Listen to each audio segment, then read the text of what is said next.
Supreme court ने हाल ही में कांग्रेस के राज्यसभा सांसद इमरान प्रताप गढ़ी के खिलाफ गुजरात पुलिस द्वारा दर्ज की गई एफआईआर को रद्द करते हुए एक महत्वपूर्ण संदेश दिया है, जो अभिव्यक्ति की आज़ादी और पुलिस की संवेदनशीलता पर गंभीर सवाल खड़ा करता है।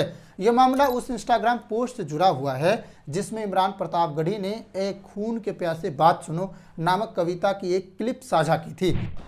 खून के प्यासों बात सुनो, गर हक की लड़ाई जुल्म सही, हम जुल्म से इश्क निभा देंगे, हम जुल्म से इश्क निभा देंगे। गर शम्मा गिरिया आतिश है, हर राह वो शम्मा जला देंगे। पुलिस ने इस पर भारतीय दंड संहिता आईपीसी की धारा 196 और 197 के तहत मामला दर्ज किया था, जिसमें धार्मिक वैमनस्य और राष्ट्रीय एकता को नुकसान पहुंचाने जैसे गंभीर आरोप लगाए गए थे।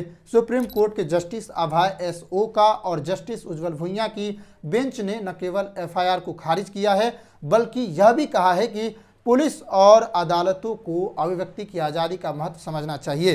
कोर्ट ने टिप्पणी की कविता में हिंसा की कोई संदेश नहीं है, बल्कि यह प्रेम और अहिंसा को बढ़ावा देती है। जस्टिस ओका ने कहा, संविधान के 75 साल बाद भी पुलिस को यह समझना चाहिए कि अभिव्यक्ति की आज़ादी एक संवैधानिक अधिकार है, जिसे तब भी संरक्षित किया जाना चाहिए जब किसी की अभिव्यक्ति बहुसंख्यक लोगों को नापसंद हो। यह निर्णय पुलिस की कार्यशैली पर एक कड़ा संदेश है। यह पहली बार नहीं है जब पुलिस ने किसी कलाकार, लेखक या विचारक के खिलाफ इस तरह की कार्रवाई की है। इससे पहले भी कार्टूनिस्ट असीम त्रिवेदी पर देशद्रोह के आरोप लगाए गए थे जब उन्होंने भ्रष्टाचार पर व्यंग्यात्मक कार्टून बनाए थे। इन घटनाओं से यह स्पष्ट होता है कि पुलिस अक्सर संवेदनशील मुद्दों पर आलोचना या कलात्मक अभिव्यक्ति को सहन नहीं कर पाती है और तुरंत दमनकारी कदम उठाती है। निश्चित ही इस पर सरकार का दबाव रहता है, जबकि अभिव्यक्ति की स्वतंत्रता लोकतंत्र का आधार या स्तंभ है। इस पर पुलिस और प्रशासन का यह कर्तव्य है कि वो नागरिकों की इस आधार की और अधिकार की रक्षा करे, न कि इसे दबाने की कोशिश करे। सुप्रीम कोर्ट ने अपने फैसले में सही कहा कि कविता, नाटक, फिल्म, व्यंग्य और साहित्य मनुष्य के जीवन के अधिक सार्थक बनाने का काम करती है। इन पर अनावश्यक प्रतिबंध लगाना लोकतंत्र की आत्मा को कमजोर करता है। ये बात पुलिस को समझना चाहिए। इमरान प्रताप गढ़ी ने भी अपनी याचिका में यह स्पष्ट किया था कि उनकी कविता प्रेम और अहिंसा को संदेश देती है। यह विडंबना है कि जिस कविता में शांति और सद्भाव की बात कही जा रही थी, उसी को गलत अर्थों में लेकर पुलिस ने कार्रवाई की है। यह टिप्पणी ऐसे समय में आई है जब कुणाल कामरा के राजनीतिक व्यंग्य को लेकर देश भर में विवाद छिड़ गया है।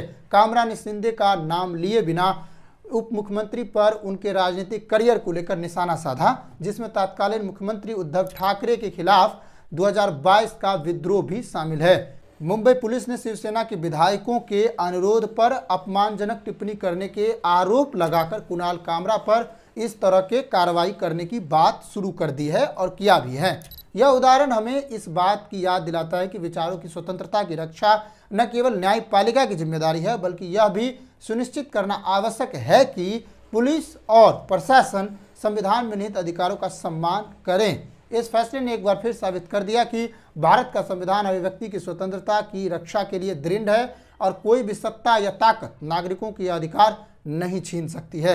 इस बात को समझा जाना चाहिए।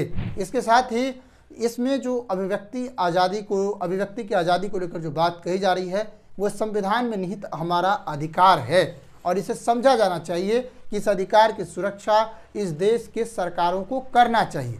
लेकिन जब उसकी आलोचना इसी अधिकार के तहत की जाती है तो सीधा देशद्रोह का मुकदमा लगता है। एक तो आप आलोचना करके अपनी देश की अच्छाई करना चाहते हैं, उसमें त्रुटियों को कम करना चाहते हैं, और आप ही के ऊपर देशद्रोह जैसा मुकदमा कर दिया जाता है। तो ये भी एक दुख की बात है। आप कमेंट करके बताइए इन सभी घटनाओं पर और चीज़ों पर। मिलते हैं अगली वीडियो में। नमस्कार, जय हिंद।